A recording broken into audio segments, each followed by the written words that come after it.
Gold का हम long term chart देखें तो ये ऊपर जा रहा है, लेकिन बीच में नीचे भी गिरावट भी आती है। तो जब ब्लू वेव शुरू होगी तो गोल्ड का प्राइस $5100 तक जा सकता है।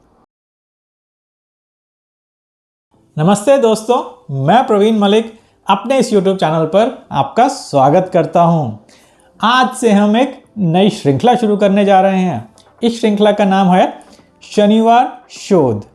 इस श्रृंखला में हम हर सप्ताह सैटरडे के दिन कुछ वीडियोस रिकॉर्ड करेंगे। इन वीडियोस में हम टेक्निकल एनालिसिस करेंगे और सीखेंगे कि आगे आने वाले समय में क्या हो सकता है।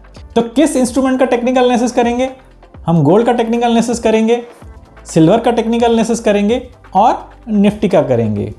आगे आने वाले समय में हो सकता है कि मार्केट कंडीशंस चेंज हो जाएं और कुछ इंस्ट्रूमेंट्स पॉपुलर ना रहें और कुछ अन्य इंस्ट्रूमेंट्स पॉपुलर हो जाएं, तो हम उन इंस्ट्रूमेंट्स का टेक्निकल एनालिसिस शुरू कर देंगे। तो चलिए शुरुआत करते हैं गोल्ड के टेक्निकल एनालिसिस से। तो यहाँ मैंने गोल्ड का चार्ट खोला हुआ है, तो यहाँ पे मैंने कुछ नंबर्स भी लिखे हुए हैं, तो इनकी बात अभी बाद में करते हैं। पहले हम मंथली चार्ट पे चलते हैं। तो कोई भी इंस्ट्रूमेंट होता है वो ऊपर नीचे करता रहता है और फिर एक डायरेक्शन में चलता रहता है। जैसे कि गोल्ड का हम लॉन्ग टर्म चार्ट देखें तो ये ऊपर जा रहा है, लेकिन बीच में नीचे भी गिरावट भी आती है। तो इस गिरावट को हम अच्छी तरह समझ सकते हैं अगर हम एन पैटर्न्स को समझ लें। तो अगर हम एन पैटर्न की बात करें तो गोल्ड में लंबे टाइम फ्रेम पे एक एन पैटर्न बन रहा है। तो ये एन पैटर्न का पहला लेग है, ये दूसरा लेग है और ये तीसरा लेग अभी चल रहा है। तो लगता है कि अभी काफ़ी ऊपर जाएगा। और अगर हम किसी भी एन पैटर्न को देखें तो एन पैटर्न के अंदर एन पैटर्न्स बनते हैं। तो अगर हम ये आखिरी वाली वेव को देखें तो इसके अंदर भी एक एन पैटर्न बन रहा है।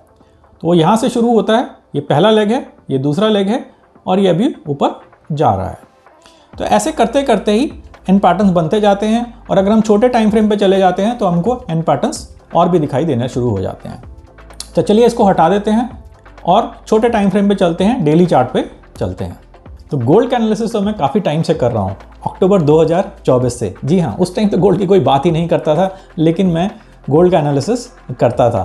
तो जल्दी से मेरी पुरानी लाइफ के कुछ छोटे छोटे स्निपेट्स देख लेते हैं। जो मेरी कैलकुलेशन के हिसाब से गोल्ड करीब करीब $4000 तक जाना चाहिए। एक दिन में नहीं आएगा, एक मास में नहीं आएगा, उसको पूरी चाल को होने में करीब हो सकता है 2 से 3 साल लग जाए। लेकिन अभी ये $2700 के करीब है, $4000 तक जाएगा तो करीब आपको यहाँ से 50% का अपर मोमेंटम मिल जाएगा। गोल्ड एक सेफ इन्वेस्टमेंट है और अगर सेफ इन्वेस्टमेंट में अगर आपको 50% का मूव मिल रहा है तो बड़ी अच्छी बात है। यहाँ से गोल्ड में भी बाउंस आना चाहिए। अब वही है कि गोल्ड में कल आ जाए, परसों आ जाए, मंडे को आ जाए, तो 1-2 दिन में इसमें भी बाउंस आना चाहिए। अगर किसी को लेना है तो ये लेने की बड़ी अच्छी जगह है। तो यहाँ पे इससे ज़्यादा नीचे गिर सकता है, थोड़ा बहुत और गिर सकता है, पर चांसेस उसके कम है। तो यहाँ पे 2600 के आसपास हो गया तो आप यहाँ पे इन्वेस्ट कर सकते हैं। और जैसा कि $4000 का टारगेट है वो आना चाहिए 1 या 1.5 साल तक। अभी अगर हम इसको देखें तो ये गिरावट हो रही है, तो ये जो लो बना हुआ है ये नहीं टूटना चाहिए। तो डेली चार्ट पे अगर हम देखें तो अभी एक वेव चल रही है जो यहाँ से शुरू हुई है। उसमें जो एन पैटर्न बन रहा है वो कुछ इस तरीके से बन रहा है और इसके अंदर भी एक एन पैटर्न बन रहा है। तो ये अंदर वाला जो एन पैटर्न है इसको मैं अलग कलर दे देता हूँ, ये ऑरेंज कलर में है। तो ये जो ऑरेंज कलर वाला एन पैटर्न है इसने अपनी मिनिमम रिक्वायरमेंट पूरी कर ली है और यही नंबर्स मैंने यहाँ पे लिखे हुए हैं। तो करंट वेव मिनिमम डन, इसका क्या मतलब है कि मिनिमम रिक्वायरमेंट इसने पूरी कर ली है, लेकिन मैक्सिमम इसकी लिमिट जो है वो $4700 तक है। तो ये अप्रॉक्सीमेट लिमिट्स होती हैं, तो इसके थोड़ा सा ऊपर या नीचे भी जा सकता है। लेकिन जब ये वेव खत्म होती है तो हमें पता लग जाता है कि ये वेव खत्म हो गई है। तो अभी ये वेव खत्म नहीं हुई है, लेकिन मैक्सिमम लिमिट तक भी नहीं गई है।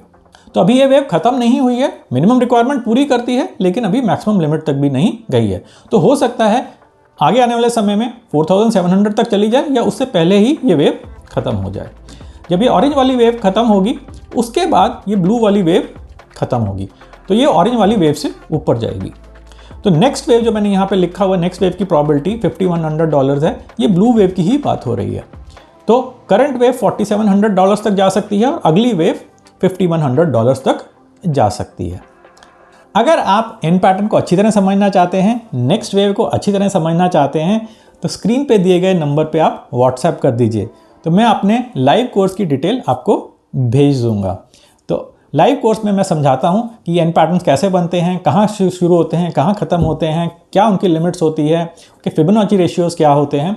और सबसे मज़ेदार बात तो ये है, ये जो एन पैटर्न्स हैं ऐसा नहीं है कि एक बड़े टाइम फ्रेम में ही काम करते हैं, ये छोटे टाइम फ्रेम में भी काम करते हैं।